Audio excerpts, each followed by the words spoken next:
То, что именно в Соединенных Штатах был создан первый в истории ядерный реактор, что специалисты именно Манхэттенского проекта впервые осуществили управляемую реакцию распада ядерного урана-235, исторический факт.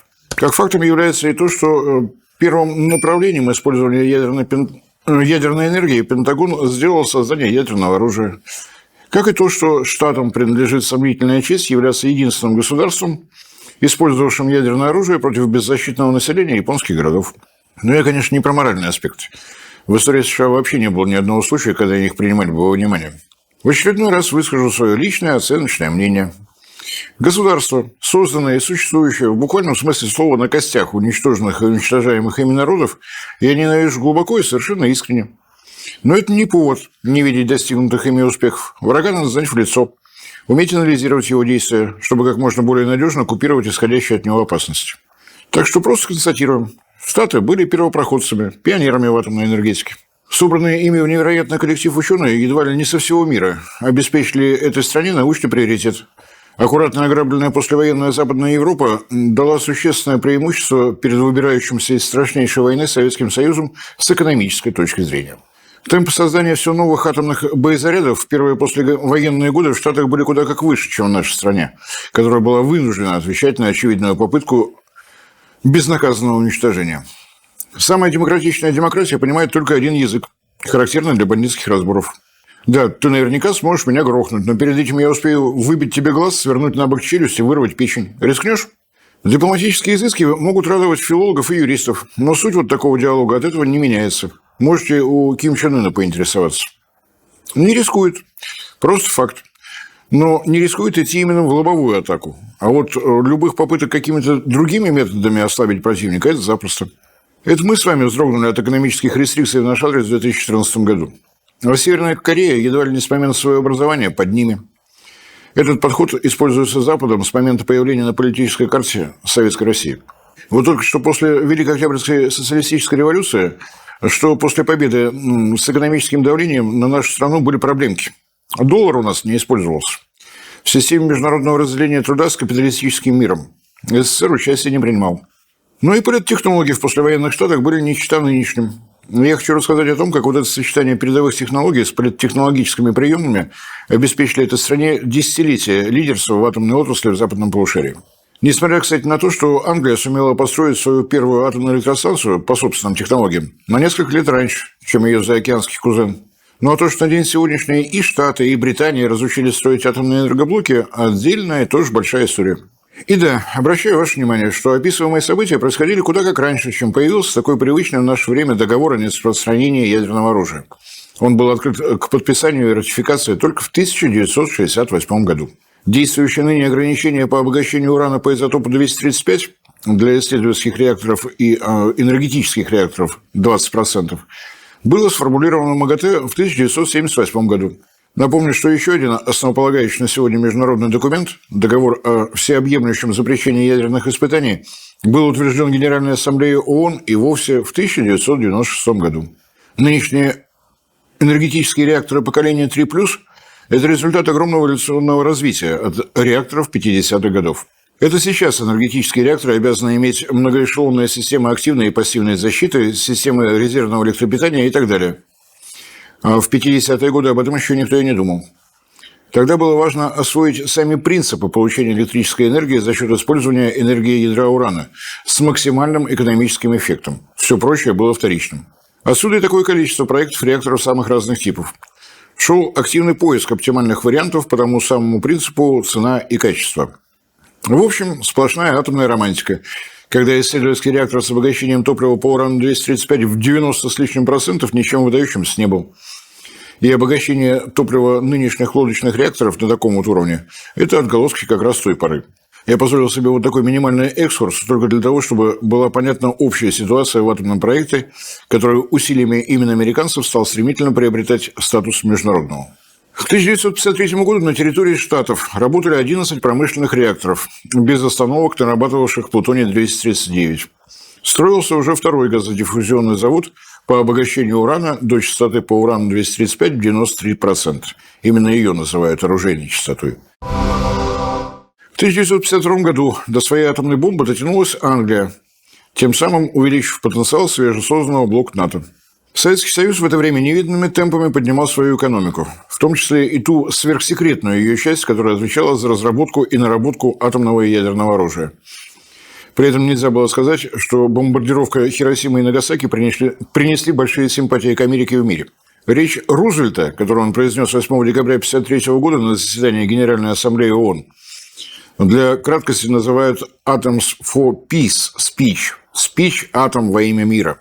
Он достаточно часто поминается и сегодня. Вот только текст на русском языке найти не удается.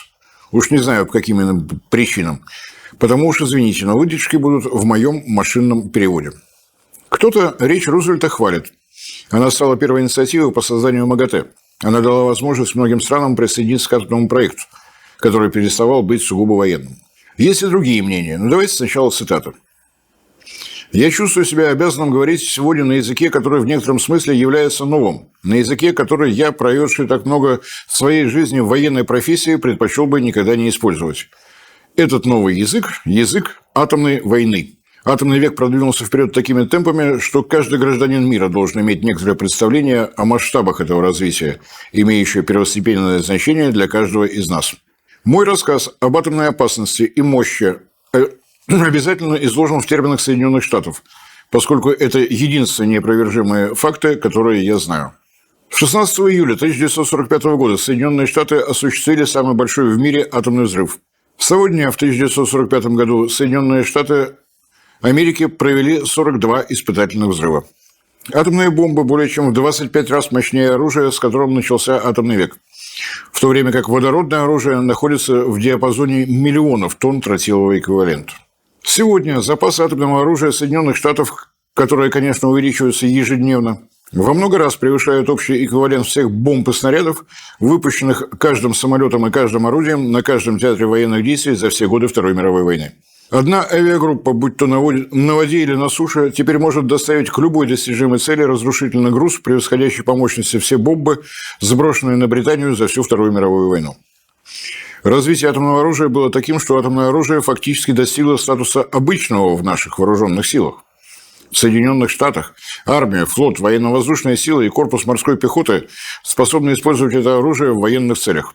Длинный отрывок, можно было бы и короче. Мы, США, создали ядерное оружие и способны разнести к чертовой матери любого, кого только вздумается. Нормальное такое начало речи, воодушевляющее. Рассказ об атомной опасности и мощи изложен в терминах Соединенных Штатов. Подозреваю, что Рузвельту очень хотелось бы на этом и остановиться, но вот не разложилось. Продолжаю.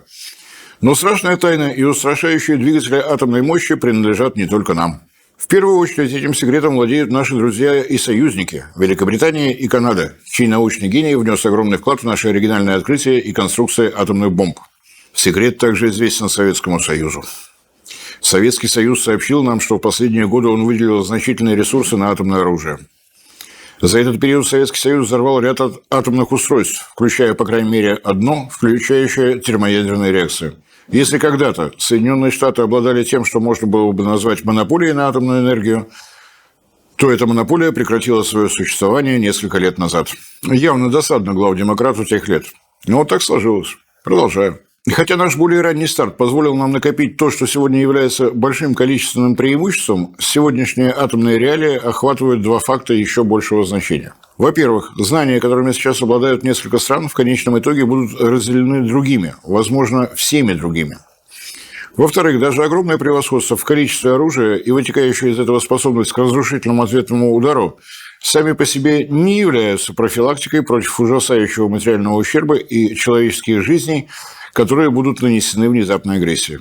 Для меня сказать, что обороноспособность Соединенных Штатов такова, что они могут нанести ужасные потери агрессору, для меня сказать, что возможности возмездия Соединенных Штатов так велики, что земля такого агрессора будет опустошена, все это, хотя и является фактом, не является истинным выражением целей и надежд Соединенных Штатов.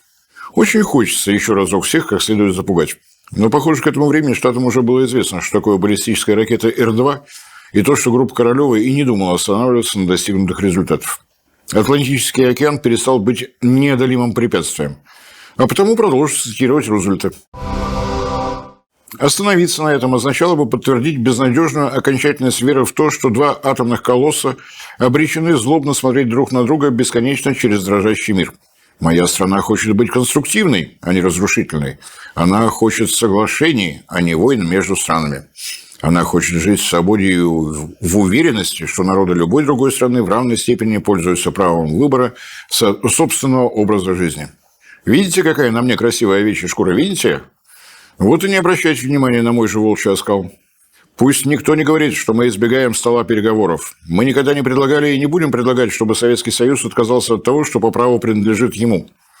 Мы никогда не скажем, что народы СССР являются врагами, с которыми мы не хотим иметь дело или общаться в дружеских и плодотворных отношениях.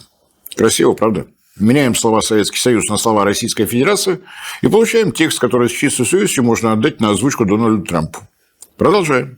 Соединенные Штаты, прислушиваясь к предложению Генеральной Ассамблеи Организации Объединенных Наций, немедленно готовы встретиться с другими странами, которые могут быть в первую очередь вовлечены, чтобы искать приемлемое решение гонки атомных вооружений, которая затмевает не только мир, но и саму жизнь во всем мире. Мы внесем в эти переговоры новую концепцию. Соединенные Штаты будут стремиться к большему, чем простое сокращение или уничтожение атомных материалов для военных целей. Недостаточно забрать это оружие из рук солдат. Его необходимо передать в руки тех, кто будет знать, как снять с него военную оболочку и адаптировать его к искусству мира. Соединенные Штаты знают, что если можно обратить вспять пугающую тенденцию к наращиванию атомной военной мощи, то эта величайшая из разрушительных сил может быть превращена в великое благо, на благо всего человечества. Соединенные Штаты знают, что мирная энергия атома – это не мечта будущего. Возможность, уже доказанная, есть сегодня. Тоже красиво.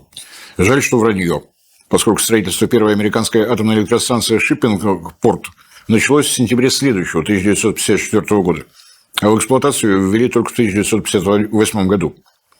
Как-то не очень тянет на доказанную уже сегодня возможность. Рузвельт, повторюсь, произнес свою речь в декабре 1953-го. Чтобы приблизить день, когда страх перед атомом начнет исчезать из умов людей и правительств Востока и Запада, есть определенные шаги, которые можно предпринять уже сейчас. Поэтому я делаю следующее предложение.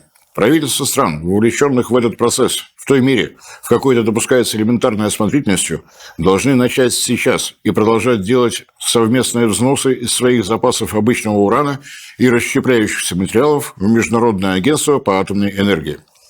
Мы ожидаем, что такое агентство будет создано под эгидой Организации Объединенных Наций.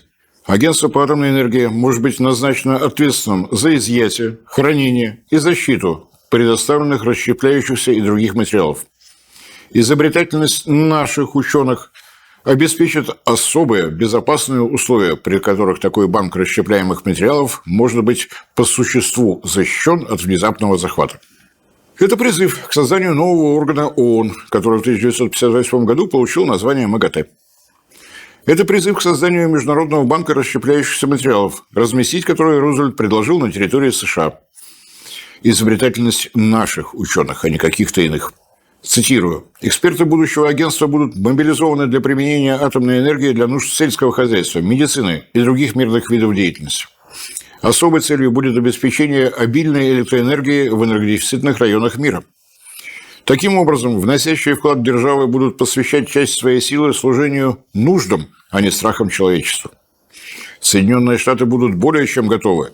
Они будут гордиться тем, что займутся вместе с другими главным образом вовлеченными разработкой планов, посредством которых такое мирное использование атомной энергии будет ускорено. Среди главным образом вовлеченных должен быть, конечно, Советский Союз». Переводим с американского. Я точно знаю, что Штаты опережают Советский Союз в темпах наращивания объемов обогащенного до оружейного уровня урана и оружейного плутония. Потому предлагаю сбрасывать в некое хранилище на моей территории одинаковое с нами количество таких материалов. Глядишь, на этой демагогии удастся обломать СССР с его планами по производству ядерных боезарядов. Вдруг поведутся. И в последней части этой речи еще более красивые слова. На темном фоне атомной бомбы Соединенные Штаты не просто хотят продемонстрировать силу, но также желание и надежду на мир. Принимая эти судьбоносные решения, Соединенные Штаты клянутся перед вами, а следовательно и перед всем миром, в своей решимости помочь решить страшную атомную дилемму. посвятить все свое сердце и разум поиску способа, с помощью которого чудесная изобретательность человека не будет посвящена его смерти, но будет посвящена его жизни. Тут даже комментировать нет нужды. О невероятной тяге Штатов решать страшные дилеммы мирным путем в наше время даже младенцы знают. А для особо любопытствующих в сети имеется список войн, развязанных этой страной. Но если убрать откровенную пропаганду, то содержание речи Рузвельта сводится всего к нескольким пунктам. Создание под эгидой ООН некой комиссии, которая будет изымать, хранить и защищать расщепляющиеся материалы. Причем делать это будет непосредственно на территории Штатов. Изымать эти материалы было предложено из военных запасов тех стран, у которых они, собственно, на тот момент имелись. У Штатов, Англии и Советского Союза.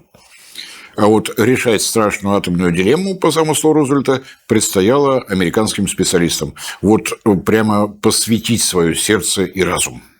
Инициативу, предложенную Рузвельтом, удались Штатам только частично. Переговоры с Советским Союзом на уровне ООН привели к созданию МАГАТЭ. Но вот с передачей этой новой организации советских расщепляющихся материалов не сложилось. Не повелся на этот наивный развод СССР, да и все тут. МАГАТЭ, кстати, создавалась именно для распространения мирных атомных технологий, чем занималась вполне успешно. Это уже после появления, подписания и ратификации договора о нераспространении функционал агентства стал куда как шире. Советскому Союзу на тот момент было не до раздачи делящихся материалов. Эпоха газовых центрифуг еще не настала. Обогащение урана шло на диффузионных заводах. Парк промышленных реакторов для наработки плутония еще не сравнялся с американским. Но Штаты 50-х точно не считали нынешним. Многоходовки выстраивать умели, причем очень долгоиграющие. В эти же годы шли определенные процессы и внутри этой страны. Манхэттенский проект был завершен. Целый ряд ученых, принимавших в нем участие, не только его покинули, но и выступили с довольно жесткими требованиями прекратить ядерную гонку вооружений. Логика этих ученых была математически выверена. Нацистская Европа и милитаристская Япония побеждены. Зачем? Для чего тогда продолжать производство ядерных боезарядов? С кем воевать намерены? Да еще и таким бесчеловечным оружием.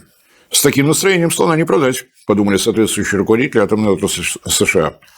Уйдут специалисты, СССР действительно может и догнать, и обогнать, и изобрести еще более мощные ядерные боезаряды. Здесь бы, конечно, стоило рассказать еще и десяток шпионских историй о том, как участники Манхэттенского проекта находили возможность добровольно передавать ядерные секреты сотрудникам советской разведки. Но тогда передача растянулась бы на несколько часов. Рузвельт провозгласил некую мирную ядерную гонку в декабре 1953 года. А уже в 1954 году появился закон об атомной энергии. Atomic Energy Act 1954. Такое совпадение дат случайным не могло быть по определению. Куда логичнее считать, что и выступление Рузвельта, и разработка нового закона – это части единого целого. Основные положения этого закона. Было разрешено участие частных компаний в развитии атомной энергетики, включая строительство и эксплуатацию ядерных реакторов для коммерческого производства электроэнергии. Были расширены полномочия комиссии по атомной энергии в регулировании как военных, так и гражданских ядерных программ. Комиссия получила полномочия лицензировать частные ядерные объекты. Вот такая форма государственного контроля над мирной частью атомного проекта и в настоящее время действует во всех странах. Но на тот момент это было действительно серьезным шагом вперед. Но интереснее всего статья 123 этого закона, она же в соглашении раз, два, три, озаглавленная как «Сотрудничество с другими странами». Отмечу, что вполне традиционно полный текст этого соглашения на русском языке найти в открытых источниках невозможно, хотя причины такой странной псевдосекретности лично я понять не могу. Текст продолговатый, 7 страниц убористым почерком, поскольку на протяжении минувших лет в него выносилось множество изменений, дополнений, исключений, так что попробую только о наиболее важном. Начало у документа бодренькое. Никакое сотрудничество с любой страной, группой стран или региональной оборонной организацией не должно осуществляться до тех пор, пока двоеточие. Перевожу с американского. Если ваше государство заинтересовано в сотрудничестве с США в области мирного атома, извольте все законы своего государства подчинить требованиям конкретной статьи американского закона. Уже весело, а потому совершенно неприятно и даже отвратительно то, что в 1994 году на эти требования согласилась и Россия. Прекращен такой вариант сотрудничества был в одностороннем порядке в 2014 году. Причем связано это было не с крымскими событиями, а с тем, что в 2013 завершился срок действия соглашения Горш-Черномырдин, она же контракт мегатонны в мегаватты, она же высокообогащенный уран в низкообогащенный уран. Росатом получил последний транш по этому договору. Вот и настал срок окончания соглашения раз, два, три. Почему неприятно, что такой факт имел место быть в биографии современной России? Процитирую, сразу извинившись за длинноты. Вот пункт Б соглашения раз, два, три. Гарантия сотрудничающей страны, что будет поддерживаться адекватная физическая безопасность в отношении любого ядерного материала, переданного в соответствии с этим соглашением, и в отношении любого специального ядерного материала, используемого или произведенного с использованием любого материала, производственного объекта или объекта использования, переданного в соответствии с этим соглашением. Любой производственный объект или объект использования, переданный в соответствии с соглашением о сотрудничестве, или любой специальный ядерный материал, произведенный с использованием любого такого объекта или через использование любого материала, переданного в соответствии с соглашением, не будут переданы неуполномоченным лицам или за пределы юрисдикции или контроля сотрудничающей страны без согласия Соединенных Штатов. В переводе на человеческий, с вашего позволения. По контракту Горщерномырдин, к примеру, в Россию поставлялся объединенный уран из европейских стран, который требовался для производства низкообогащенного урана. И вот по этому пункту Б соглашения раз, два, три Росатом обязан был предоставлять Штатам информацию обо всех своих предприятиях, задействованных в производственной цепочке. Оно нам точно надо было, такое счастье-то? С одной стороны, как бы да, поскольку на контракте ВОУ-НОУ Россия заработала в общей сложности порядка 17 миллиардов долларов, да еще и изрядно почистила европейские запасы объединенного урана, в том числе и запасы Франции, напомню, страны, имеющие технологии производства мокстоплива. Но с другой стороны, сверхсекретные объекты, построенные Министерством среднего машиностроения, перестали быть и сверх, и просто секретными. Но если для нас неприятный момент соглашения 1, 2, 3 был единственным, то для стран, решившихся причаститься к атомным технологиям при помощи США, на этом все только начинается. Пункт 8 соглашения раз, два, три. И не спрашивайте, почему какие-то его пункты имеют буквенное обозначение, а какие-то цифровые. Я об этом понятия не имею. Цитирую. Гарантия сотрудничающей страны, что никакой материал, переданный в соответствии с соглашением, и никакой материал, используемый или произведенный с использованием любого материала производства объекта или объекта использования, переданного в соответствии с соглашением, не будет перерабатываться, обогащаться или иным образом изменяться по форме или содержанию без предварительного одобрения Соединенных Штатов. В переводе на человеческий. Вот вы получили от Штатов исследовательский реактор и топливо к нему. Вот этот реактор введен в эксплуатацию.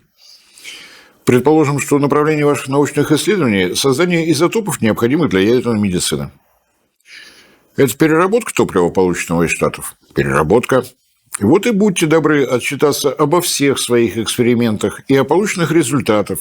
И даже вякать не пытайтесь про какие-то там авторские права на изобретение, на создание чего-то совершенно нового. Поклонись, нагнись и добивайся вот того самого предварительного одобрения Соединенных Штатов. Удобно? Штатам – да, поскольку уже ничего не вкладывая, они гарантируют себе доступ к любым наработкам любого государства, решившихся на сотрудничество с этой страной. Но и это не все, поскольку в тексте присутствуют слова «никакой материал, переданный в соответствии с соглашением, не будет обогащаться». Даже если ваша страна договорилась со Штатами о поставках желтого кека, то есть природной руды урана, то по этому пункту вы не имеете права его обогащать. Причем вне зависимости, на какое процентное содержание урана-235 ваша страна решила замахнуться.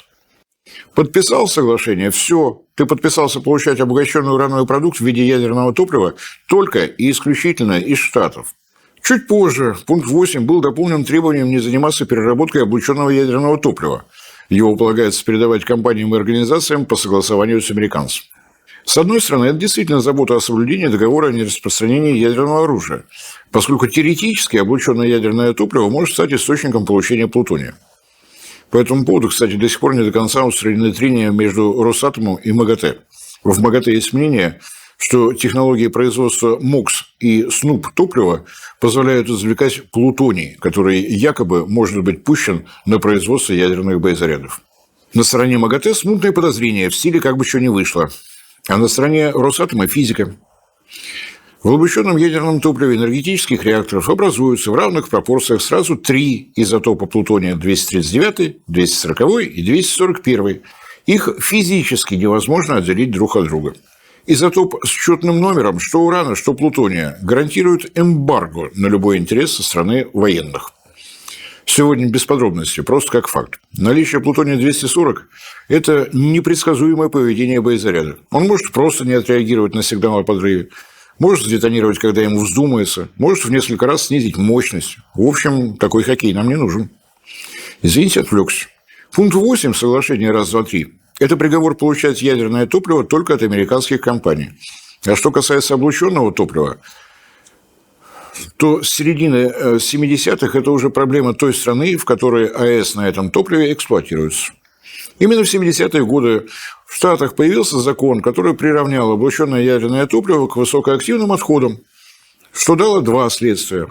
Американские компании больше просто не разрабатывают технологии переработки облученного ядерного топлива. Оно в этой стране подлежит только геологическому захоронению. Утилитарно. А зачем вкладываться в разработку сложнейших технологий, если закон не дает тебе права эти технологии использовать от слова вообще? Второе следствие. Любая американская компания не имеет возможности забрать полученное из ее топлива облученное топливо, поскольку, как в любой другой стране, в Штатах действует жесткий запрет на ввоз радиоактивных отходов. В наши дни технологии переработки облученного ядерного топлива обладают только две страны – Россия и Франция. В Штатах и в Англии все перерабатывающие предприятия закрыты. Следовательно, у любой страны, согласившейся на поставки американского ядерного топлива, оставлены два варианта. Первый очевиден. Прикладывать усилия для возведения геологического захоронения для облученного ядерного топлива, хранить которое придется около 300 тысяч лет. Таков период полураспада радиоактивных веществ, образующихся за время нахождения ядерного топлива в активной зоне реактора. Второй вариант.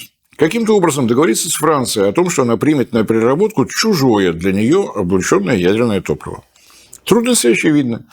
Перерабатывающие заводы в ЛЯАГ имеют конечную производственную мощность, а облученное топливо, образующееся на 58 атомных энергоблоках самой Франции, на переработку принимаются вне очереди. Вот так выглядят сегодняшние последствия действия закона об атомной энергии, принятого, повторюсь, в далеком 1954 году. На редкость долгоиграющий документ получился. А вот пункт 9 все того же соглашения «Раз, два, три».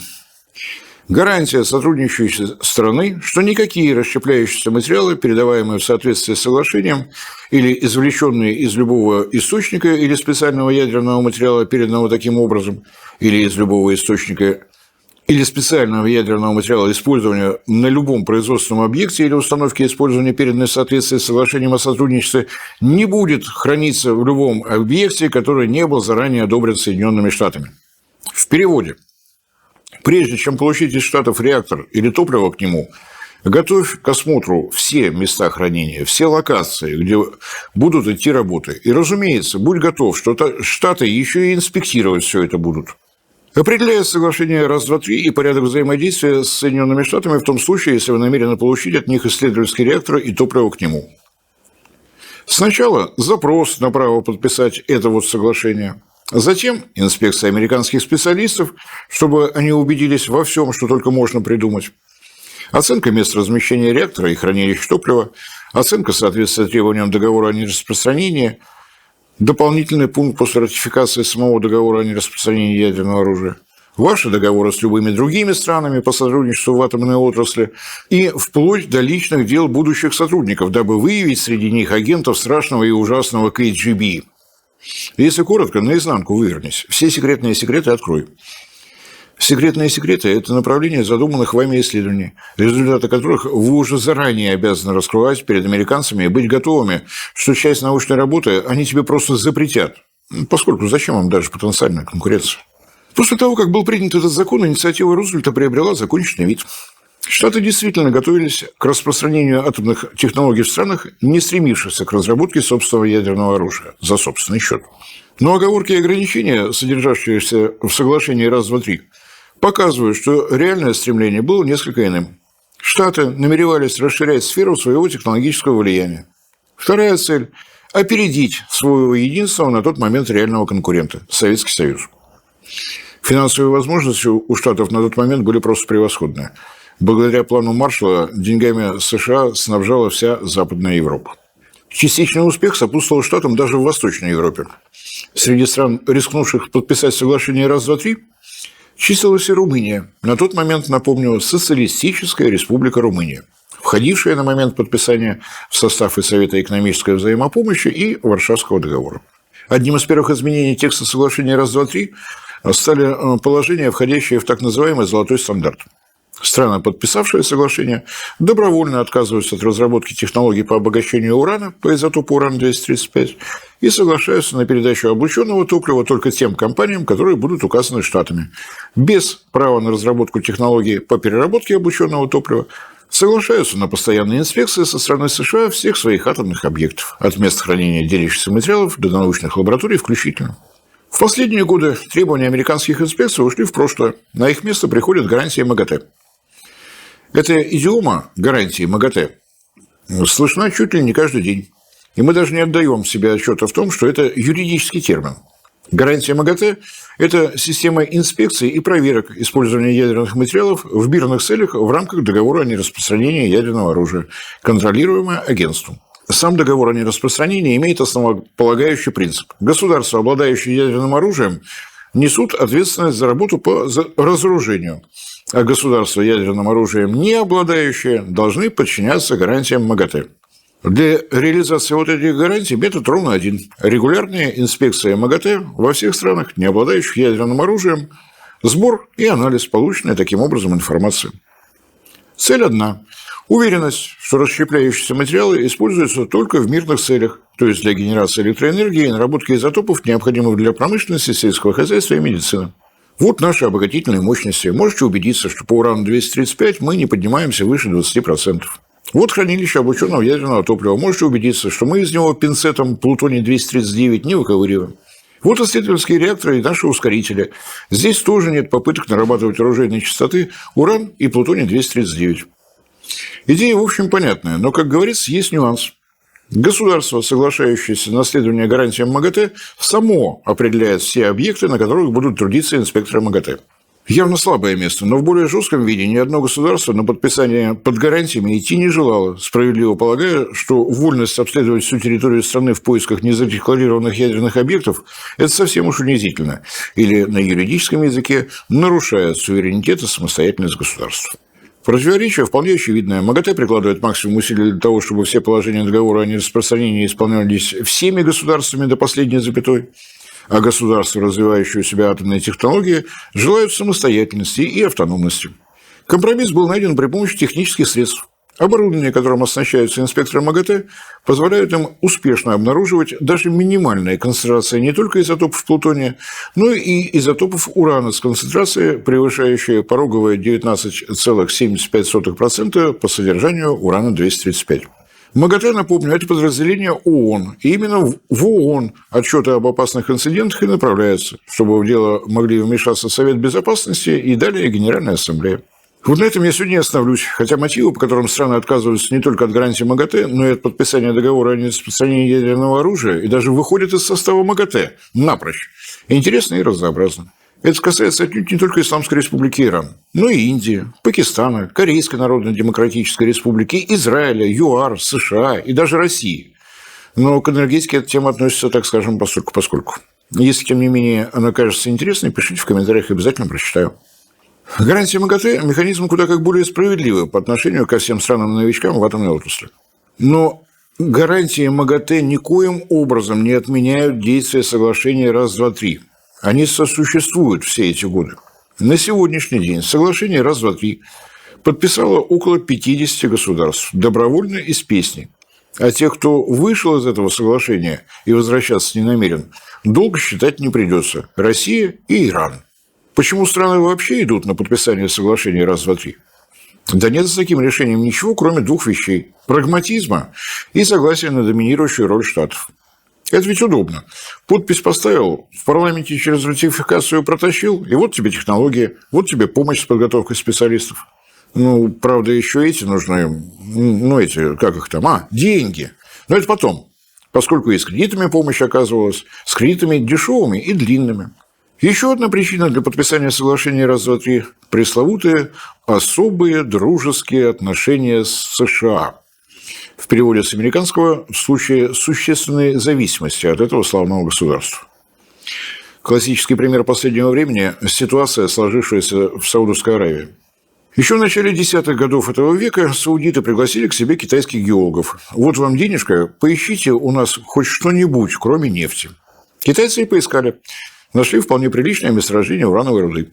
Казалось бы, есть отличная база для развития собственной атомной энергетики. Тем более, что это еще и элемент престижа в мусульманском мире. В Пакистане атомные электростанции в это время уже вовсю работали. Росатом только что ввел в строй атомную электростанцию в Бушере. В Объединенных Арабских Эмиратах южнокорейцы вели строительство атомной электростанции Барака. Но у Саудовской Аравии ведь особые отношения с США. Еще какие особые. Поэтому технологии хочется от заокеанского союзника. Вот только подписание соглашения раз, два, три – это сразу крест на технологиях обогащения урана. Это обязательно поиск контрактов на обогащение либо с европейской компанией Юренко, либо с французами.